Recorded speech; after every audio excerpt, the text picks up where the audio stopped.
Welcome to the lesson that will demonstrate how to add your favorite Photoshop manipulation to a shared Google slide. What you're going to do is go ahead and open up that slide, go to slide 2 and read the directions, and then you're going to go ahead and go to the slide that you were assigned by the teacher. Here is an example of what you're setting up. This is one of my favorite manipulations that I've completed for this unit, so I added it to the slide. So let's say you were assigned slide number 4. Go to that slide and add your name. So let's say I'm Suzy. I would then go to the image, on the first image, to put my before image. I would choose replace image at the top, upload from computer, and then go to that folder where I have the images for this project. Image manipulation, and I'm going to locate my image. If you can't see the images, you're going to want to go to the view mode here at the top. If you want extra large or maybe large icons, that allows you to see your images. So I'm going to go ahead and do this one. I will select her, choose open, and it should load on that slide. I will then go to the second one, go to replace image, upload from computer, and then locate that image and choose open. Now if you don't like these, don't delete that image, just choose replace. So for example, you decide I don't want this as my example, you would re-click on that image and choose replace and upload from computer. Once all the students have added their images, feel free to come through and look at their images. Do not mess with their slide. However, if you want to add a comment, you would then go to their slide, you would choose the comment option at the top,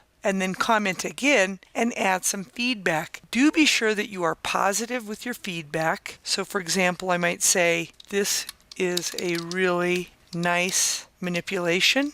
How did you do this? Now, they may or may not get back with you on that, but they're at least getting some feedback. Do make sure you don't have spelling and grammar errors before you click comment. Now, the student or teacher in this case will be able to see the feedback, and I would probably then come in and reply. This concludes the session on how to add your favorite project to the shared Google slide so that others can appreciate your work and possibly get ideas for future projects. Until next time, you have a wonderful day.